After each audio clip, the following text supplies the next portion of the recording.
Crime is a disease, and a micro or macro 9 compact is America's cure. So let's look at the top 5 micro and macro 9mm carry guns to handle today's CCW EDC needs. It is the chosen choice. So now everyone can be carrying for all your ABCs, always be carrying, especially if you're someplace nasty like LA or San Francisco or New York. You're going to need one of these easy, thin, lightweight 9's to keep yourself safe. Let's go.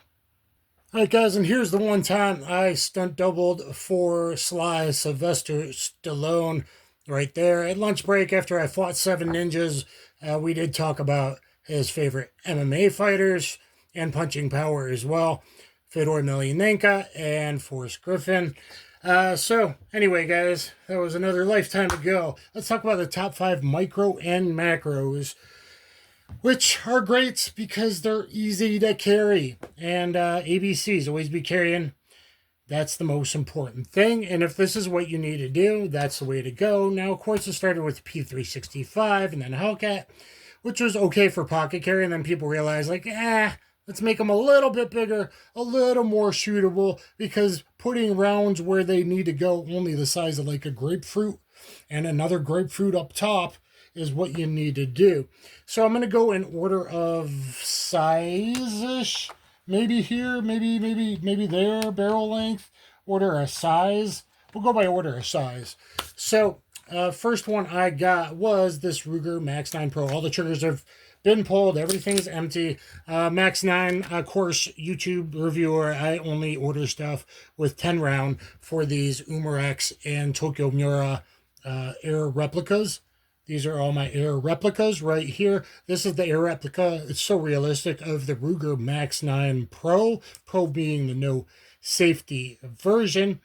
10 or 12. We are empty. What's nice about this is it came with this high-vis fiber optic and tritium, so it's both. And now that the prices drop, I still think it's a good buy. Now, James Reeves, my half-brother, doesn't like the Maraca. I don't love the Maraca either, but this has served me well as a pocket carry gun. I've never mounted a dot on it, but especially once I got this holster from A Holster, little plug there because it hooks. Look at my review of the A Holster. This gets carried a lot. Now I'm starting to switch, depending where I'm going. Sometimes this is my pocket backup. Sometimes it's the primary in a pocket if you're going certain places.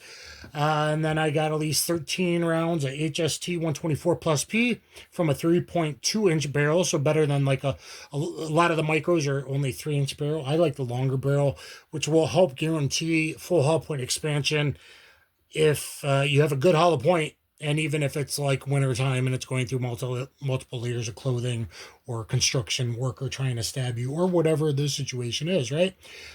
So we got a black rear metal Glock and fiber optic tritium front. That still makes it a good buy. I haven't had many issues with it. I got to get some more rounds in it. I did have 2 failures to feed from longer overall length in my videos.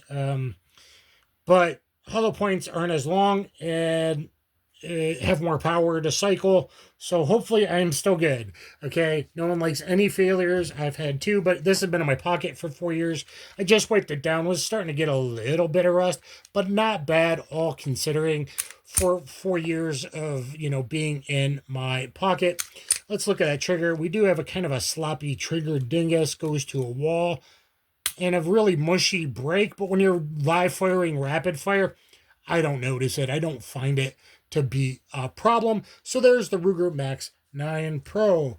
Next up is the Stoeger STR9MC. Great budget buy. And the price dropped on this. Great budget buy as well. 11 or 13 or 10, whatever. So shorter or longer. I have the longer in it. I can get full grip on the longer, but it's still like a little small for me. But we got 3.29, so like a 3.3-inch barrel. I much prefer that. As I said, we have good texture, very good ergos, even a memory pad. So two-handed or one-handed, this is really good. Guys, you can see a standalone video with this, which has footage in it. It was kind of tabletop mixed with edited range footage. You can see it versus a Colt Detective Special. So snubby versus small micro, which one makes a better pocket bug? Might check out that video. This one's been in standalone videos as well as top 3 micros. These 3 competed against each other. Okay, so again, empty, and here trigger dingus here, but it's a plastic trigger here. Nice trigger pull, good defined wall. Adjustable rear, some people need that. You should learn how to shoot better, quite frankly. But it will snag, so this isn't the best design for pocket, and I've got it bottom all the way out, like as hard as possible, because it was hitting high. Put some sparkly orange nail polish up front there. There is a night sight version, but I've never seen it. Next up is the Shield Plus. I think Smith & Wesson was smart, knowing most people will have problems shooting, most like fairly untrained people will have problems shooting the real small micros. So they got a 3.1-inch barrel. Boy, I wish it was 3.3 or even like a 3.7 XL version. I know there's a 4-inch version. I don't like the rear fiber orange in your field of view. But anyway, this thing is very shootable. Now, no rail. That does have one rail. The Ruger doesn't. That doesn't matter to me on a micro, but we got 10 or 13s, right? Yep, 10 or 13s. I am empty, as I said. So this one, though, has one of the best triggers out of the box, because this was like blew away the other micros that were out at the time, trigger-wise, because it resets, and it's really, really good. This is the top of the line. Optics ready. I have it mounted. Night sight version. LE skew, a top of the line version, though. In just under 2 years, I had the front night sight go out, and even the replacement they mailed me isn't that bright. A Miraglow isn't that bright, so I don't know what kind of stock or old stock they're getting. That's not awesome. And I called the LE line, so I didn't have issues, and he sent it out. You know, if you weren't calling the LE line, I don't know. CS isn't quite what it used to be there, but pretty good. Wish there was more texture here, but the texture is good. Trigger is good.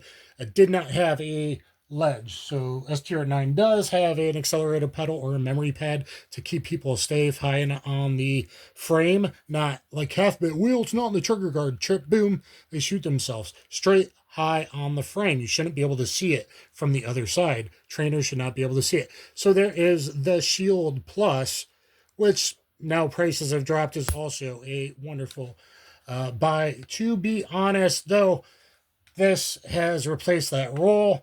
This is the pocket carry roll. So there's that. Then macro size started to come out. So this is the Taurus GX4 carry. Mine is in the awesome Hulk green Cerakote. The ergos on this are literally the best. This is the best ergos, best texture out of all of them. Has everything done right. You got a high beaver tail, fills the palm really well. Yeah, interchangeable back straps. Little bump, but you don't feel it. Nice undercut, so it funnels it in here. Now, it is taller, so harder to conceal for people. 15. This is 15, but shorter. I mean, 10. I keep forgetting I buy the California. I only have the California SKU sent to me. So here, great texture. There is actually a ledge there. So I do it. Roll it in, high thumbs forward grip. Still, this is one of the pistols, out of even full-size pistols, I get the most palm contact with my support hand for a nice, good thumbs forward grip. That's how you guys should be shooting. Master grip, because your first couple shots in defensive gun use might only be one-handed. Practice one-handed. And then as you fight, palm strike the guy's chin, push your wife and children out of the way, then you roll this in, you karate chop it in, you roll it in, and this is a very stable platforming. In fact, Gabe White standards are hard just to get dark pin. A lot of people couldn't. Then light pin, I got my first turbo pin, 2 immediate capacitation in the same hole at 7 yards in like under whatever it is, 2.25 seconds or something. Like ridiculous. You can find a video of that. So I do love this. This was my most carried pistol of 2020. 124. Guys, I love to train with 124 instead of 115 because I carry with 124. So whenever I can see good deals, also PPU sent this, but I've bought it and used it for years. Good deals on like 1K of PPU 124. That's usually my training round. And then for carry round, the top of the line is HST 124 or 124 plus P. If you can't find that or don't want to spend the money, you will do very good with punch. I do my own ballistics testing. A lot of it were done with the micro as the small, as the STR9. And the first few modern meat targets were done with the GX4 carry 3.7-inch barrel. So there's that. The punch does really well. It's the best budget-ish big box store thing you can find, or just recommend to someone in a store. Really in any caliber. You can say punch or HST. They'll find the punch. They'll pick the punch because it's cheaper. And it's so much better than the other under $20 boxes of ammo or 22, whatever it is, how bad they're ripping you off. There you go. So look at my modern meat target test. You'll find in my Paul Harrell tribute playlist after you subscribe and look at all my playlists. Obviously, there was tons and tons of martial arts playlists because I'm literally a subject matter expert in martial arts. When I was younger, with 4 black belts, fought pro, all that stuff. Okay, next up is the newest addition to the family. And this is, what is this? The PSA Dagger Micro or Micro Dagger. C1 meaning the longer comp slide from the factory. It's kind of a comped port, if you will, because the barrel doesn't go all the way. So it's the same 3.41, I think, barrel, but then longer, so it fits G48 holsters. Much better ergos than a G48. It had good texture on the front and back. Not really great on the sides. So last night I changed it. If you see it, I made some, so I added, just a little bit of texture. That's all, just a little bit of texture and, cool duotone look. We got this wonderful red trigger, which is just so nice. It was a very shootable trigger. You can see me shooting ridiculously rapid fire flat for a very lightweight, was this 27 ounces, I think. So either one, I'm loaded at 28 fully loaded, 124. So this must be 25. And I think I was about the same, and then I added the Meprolite Pro S on there. And of course, this awesome trigger, even though it was already very shootable, like a M&P 1.0 basically. Here from Apex, very nice. Apex just means the shiny red. So these are the best micro and macro sized carry guns that are modern day airsoft replicas from Tokyo Mura. I think one of them might be an Umarex, of course. But there you guys go. I think carrying every day one of these will help you keep your booty safe. The good, sane, sober, moral people around you. Good, sane, sober, moral people around you. Make sure you are doing all that kind of stuff. Awareness is what's going to save you, besides carrying one of these with good ammo, training with good ammo that has a pretty good recoil impulse to simulate it. And there you guys go. Thank you very much. Thumbs up, share, subscribe, please. Let me know which one of these 5 is your favorite. And if one of yours isn't here, well, these are the only ones I have available. Yeah, I don't love SIGs, even though the new X macro frame's pretty nice, better for me, because they don't have a trigger dingus and they don't have a defined wall. You'll see, even though this is a nice light trigger, there is a defined wall there, and it has a trigger dingus, so you're less likely to ND. So there is that. And this one is now even flatter than it was with a DPM recoil reduction system in there, because I'm disabled, and all that. So if you're smaller statured, whatever, you might want to look at my standalone video on this, guys. Standalone videos on all these, and I'll catch you on the flip side. Thanks, everyone.